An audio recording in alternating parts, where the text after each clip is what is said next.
Hello everybody! Finally, it happened!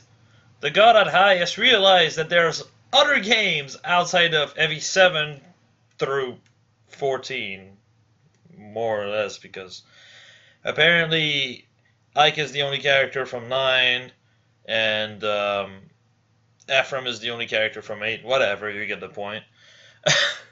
Oh, and 11 and 12 don't exist.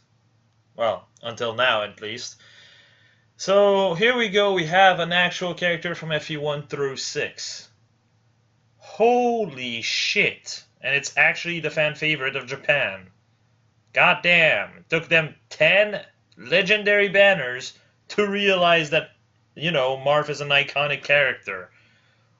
Whoo! Alright. But how does he fucking fare? Let's find out. I can already tell. Fucking well.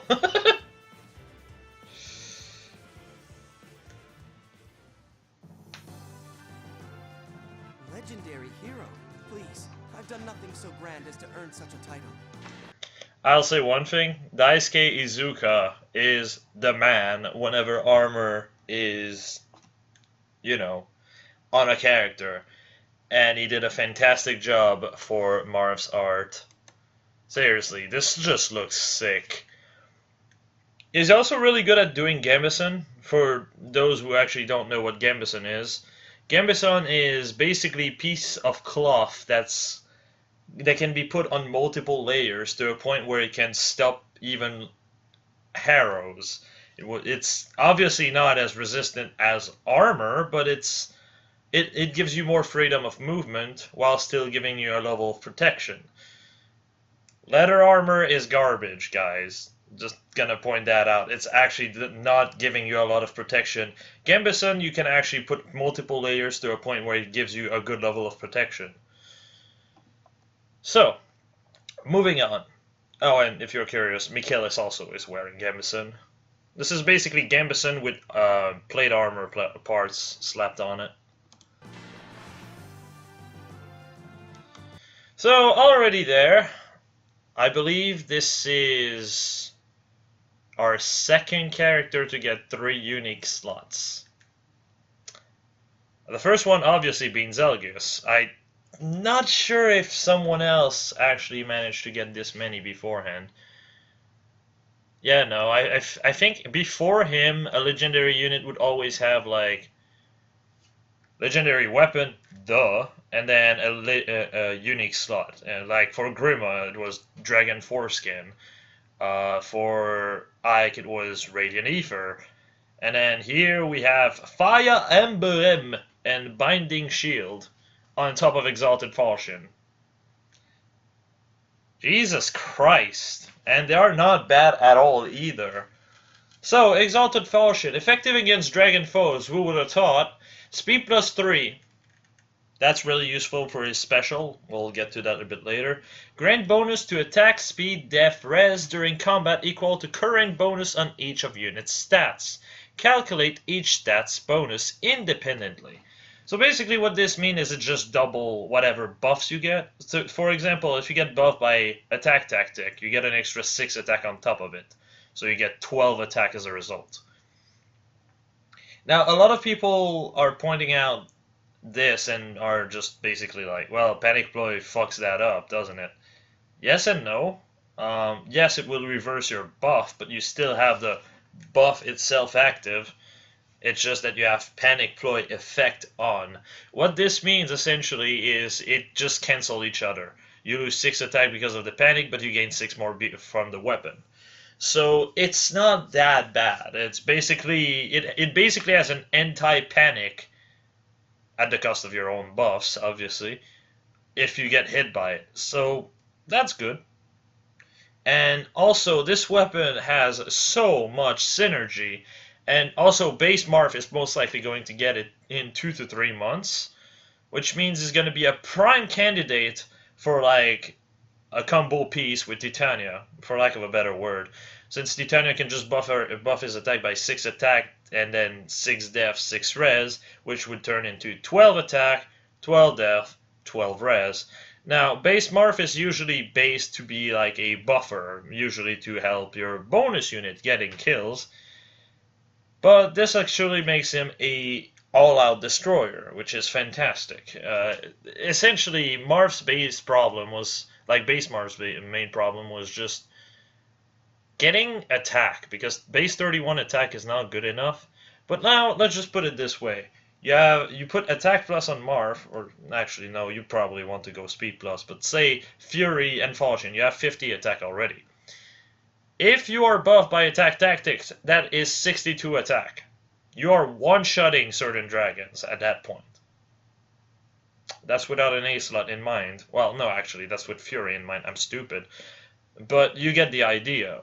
And on top of this, you get an extra 3 speed. Of course, you don't get the HP from an actual refine. That sucks, but you know what?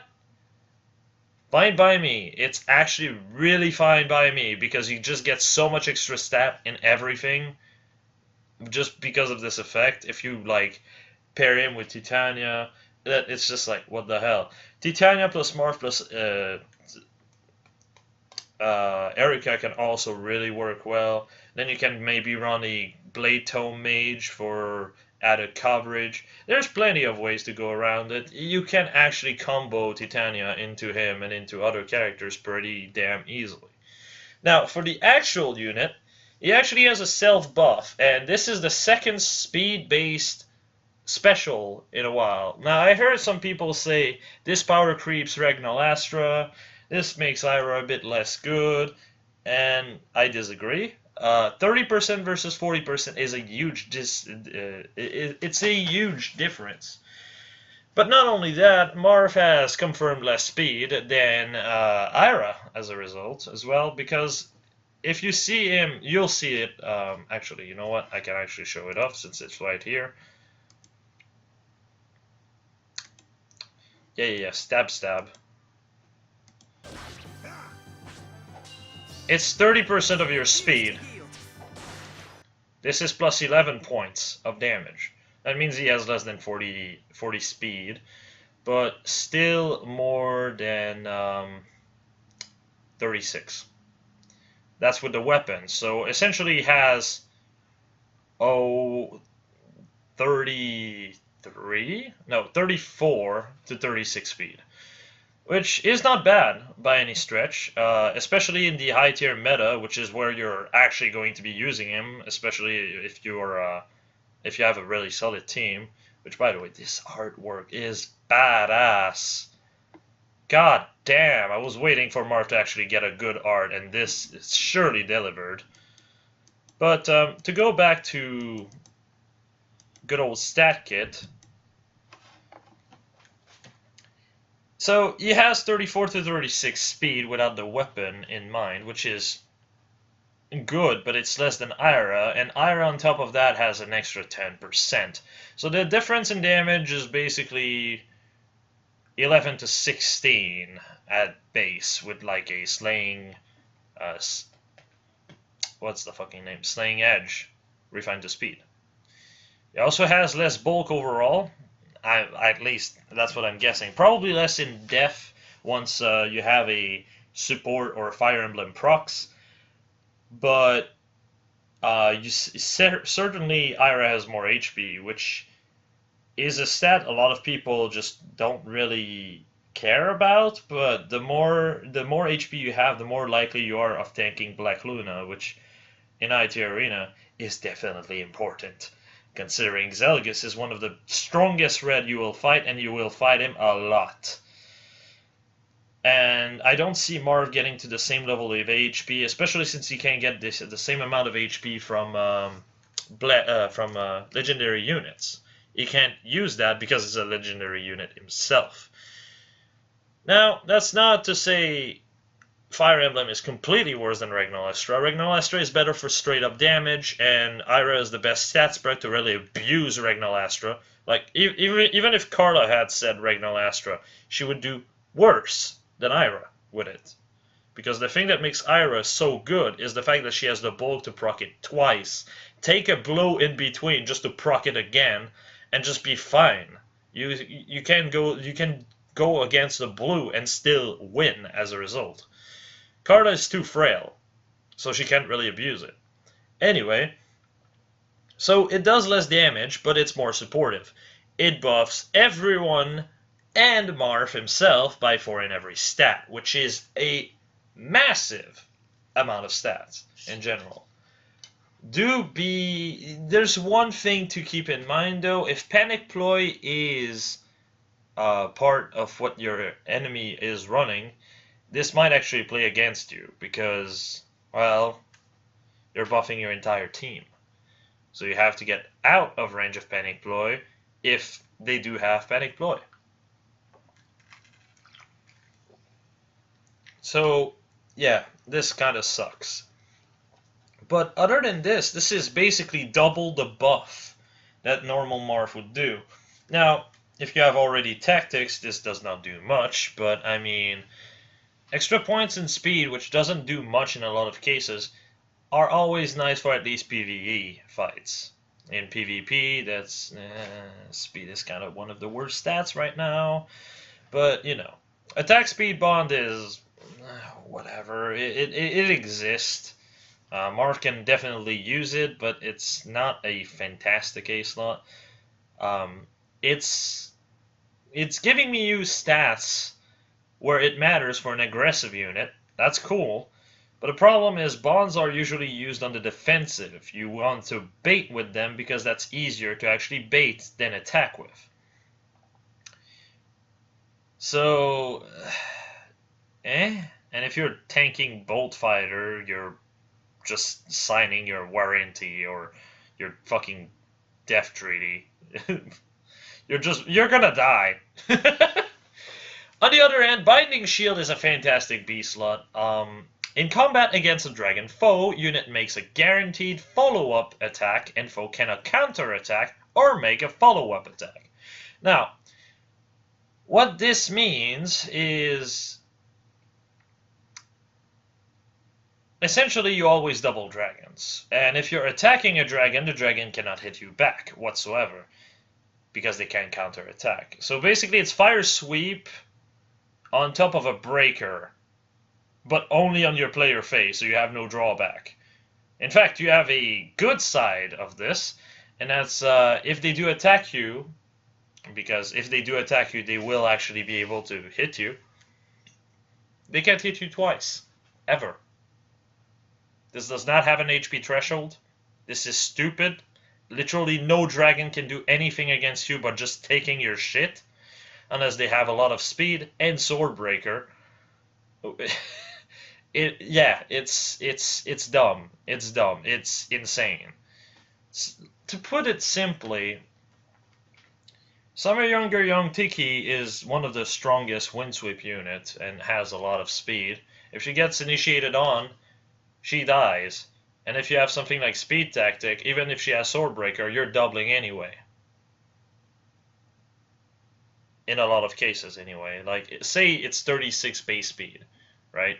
You give 3 speed on top of that due to the weapon, and Speed Tactic gives you 51 speed.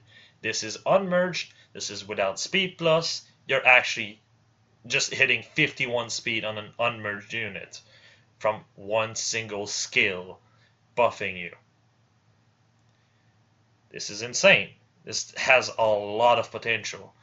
As for Infantry Flash, it's definitely less good than what was the other variant? Infantry Rush, I think it was called. Yeah, Infantry Rush uses attack, which, I mean, let's be honest here, is one of the most important stats in IT Arena. Whereas speed is, but at the same time, let's put it this way: if you're really high up in Arena, you can just use a really high speed unit. Oh, for example, I don't know, Carta, and use something like Dragon Fang or Aether. The thing with Aether and Wrath on top of Infantry Flash is if you take 2 hits to kill the unit, you have Aether ready on the next turn, essentially. Which kind of extend their survivability a bit. There's other characters, but those are like the main I can think of. Brave Lucina is another one. Flashing Blade is fantastic on her. Ishtar can really abuse the infantry flash effect as well. Legendary Lyn, I guess, as well, though it's Legendary Lyn, so eh. There's a good deal of unit that can use it. Infantry Rush has more utility overall, but that does not make Infantry Flash bad at all. Would I say it's worth foddering her? Him, rather? No. No, don't do that. Don't do that. Just merge. He's just really, really fantastic. So yeah. Just overall, a very fantastic unit. Does a good amount of damage. 2 cooldown for a 11 damage special. If you are buffed by, say, speed tactic, and it is indeed 36 base speed, you will get a total of 15 extra damage by a 2 cooldown move. There's a lot to like here. If anything, if you are really struggling with dragons, this is a fantastic option. Definitely. Anytime it's a fire week, you can just bust him out and just go to town. What's this? A full dragon team? You win. That's basically the name of the game at that point. Now for the unit on the actual banner. Stabby stab. I don't know why they took a 3-star Harden to show his power. I refuse to meme. Alright, Faye makes a comeback. I guess that means Jenny is going to come back at one point as well, which I'm not sure if that's a good thing or a bad thing, really. At this point, I'm like, legendary banner for a specific unit would be a terrible idea, so I'll most likely avoid to summon if Jenny is on the banner. Though, obviously, if there's none of the color of the unit I want, but Jenny is on there, I will summon colorless, because I actually have something to gain from colorless now. So the blue lineup is Nephany, Brave Lucina for the 3rd time, and Fjorm. Well, I mean, Nephany now is definitely worth being on Legendary Banner. Being a armor killer, 16 might, cooldown -1 on her weapon, on top of having pretty solid stat, really good defense on a meta that's reliant on your defense a lot, is beyond fantastic. So I'm fine with this. Brave Lucina is still really, really good. Buffing, especially for whatever she can buff.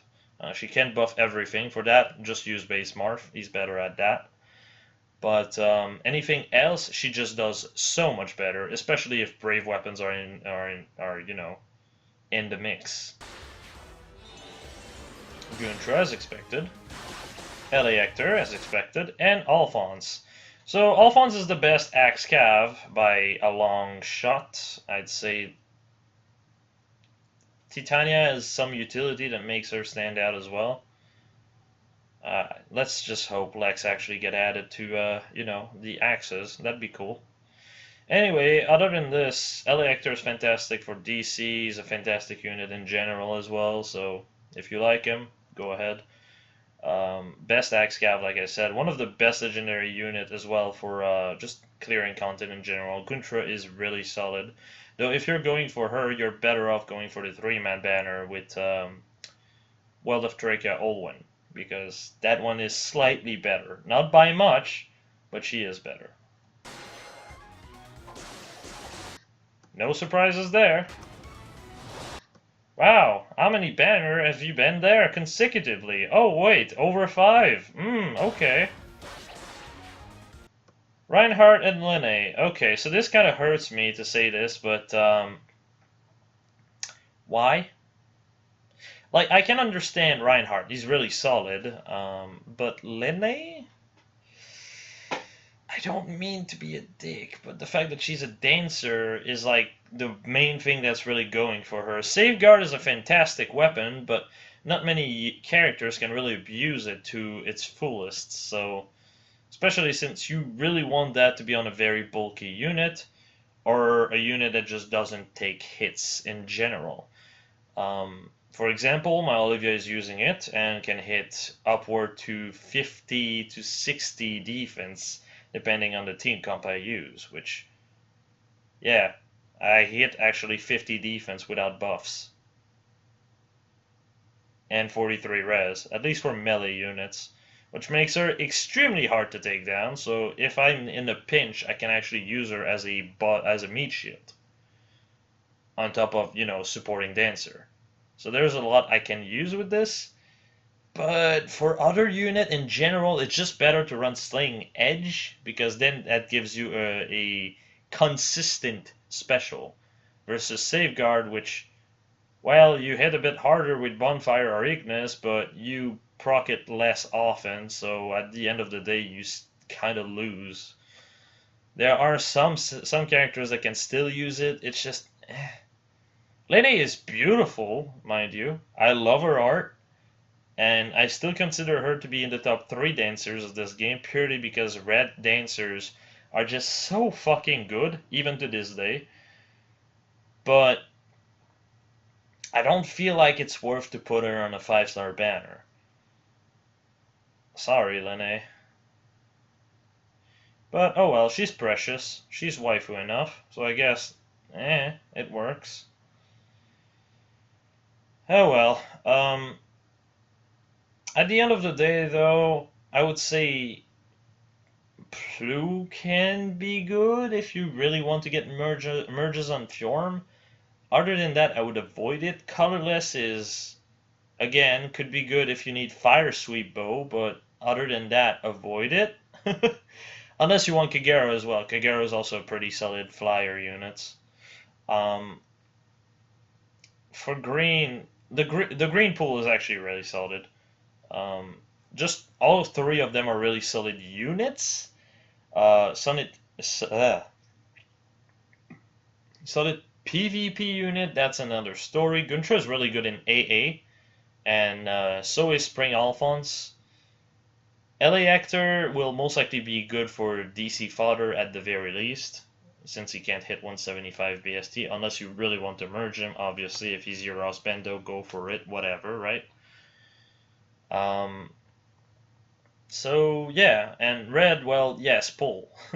Marth is, if I'm being honest with you, I'd say Marth is the 2nd best legendary unit, and you can even make the argument he's tied for number 1. If you're curious as to what my rankings are pre-Marth, it's basically, I believe, Vanguard Ike is the best, just because he has so much utilities, because he has so much uses in general.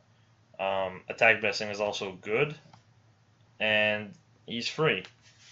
Every free player can attest to how useful this character is. I'm pretty sure at this point. Especially since I started an alt, I can definitely tell you Vanguard Hike is insane.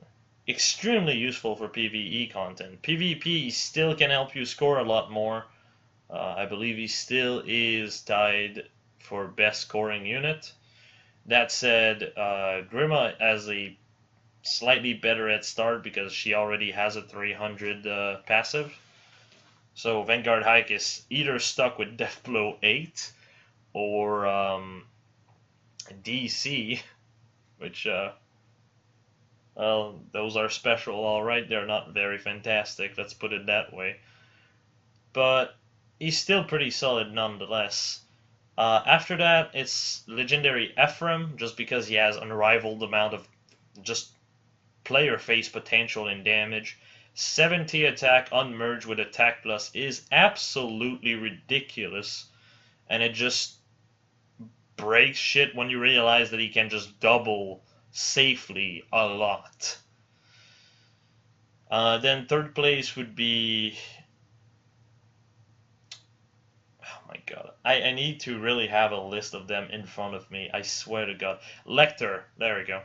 Legendary Hector. Mostly for scoring, but he's also solid enough green unit, I guess.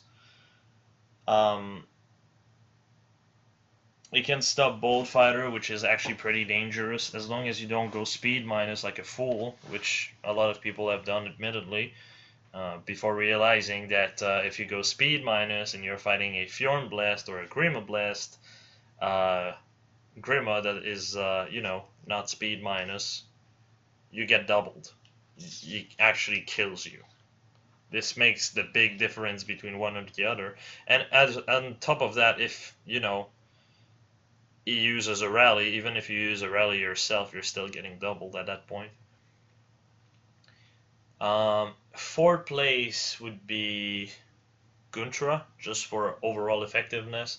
You can use her as a debuffer, you can use her as a ground blade. There's plenty of ways to go around it. She has a unique B slot that has a lot of potential. It's a bit wonky and a bit inconsistent though, but oh well, what can you do? I think fifth is Ryoma, though you have to basically change most of his kit. Mostly his weapon to either fire sweep or slaying edge. He's not great overall in base arena, but if you score high enough to avoid range units, which is the bane of his existence, with or without Reginto, then you will do extremely well with him. He does fantastically well in arena. What else? There's Grima, there's Fjorm, Marth obviously, but I'm not ranking him right now. Oh yeah, Lucina. Actually, I put Lucina a bit higher than Ryoma just because she can just jebait you with her 6 attack range, which is stupid, but just the highest things really. After Lucina is Ryoma, and after Ryoma is Legendary Lin, or is it? No, it's Grima, because Grima can use a Windsweep QR set, but requires a lot of merge to really shine. After that is Fjorm. Who is Fjorm? I don't think I have to explain why she's solo. And then after Fjorm is Legendary Lin. That pretty much sums it up. So yeah, Marth is second place to first place. He's just that good. Gives a lot of buffs. Has a unique special that's 2 cooldown, which is easy to proc, which buffs your entire team. He just has a lot of utility overall. Let's just hope he's not too much of a pain to summon. We'll see, I suppose. Other than that, I think that's about it. I don't think I have more to add to the discussion when it comes down to Marth. But just a solid unit overall. And the banner is just skip everything but green and red, really. There's not much to see there. I'll come up with a obviously a full-blown analysis whenever the banner is out. As usual, Discord will be in the description, and also expect me to release another video somewhere around tonight or tomorrow, because I'm going to make a video about my ideal pool of unit. I'll be changing a few things around on the pool that we currently have, and by a few I mean like most of it. Because let's be honest, the pool are not good right now. And give my thoughts and opinion explaining why, and also the reason why this video took so long to work on, the video with the promotion and non-motion, is I've been really like hurting to find a data miner to basically add character in the game, change their star rarity so I can actually see what skill they would have at 4-star and what skill would be locked at 5-star. Through the help of a fellow YouTuber by the name of J. Ake, I really hope I don't butcher your name, all in caps obviously, he actually managed to find someone that was able to do so and is actually working on it, which, thank fuck, I actually have screenshots so I can actually support my points on a lot of these. So, expect a video, like I said, a bit later. It's most likely going to be a lengthy video, most likely going over an hour, so just keep that in mind. So, yeah. Outside of this, have a good night, everyone. Or a good day, or whatever you are, because my sleep schedule is fucked, and time zones exist. Have a fun one.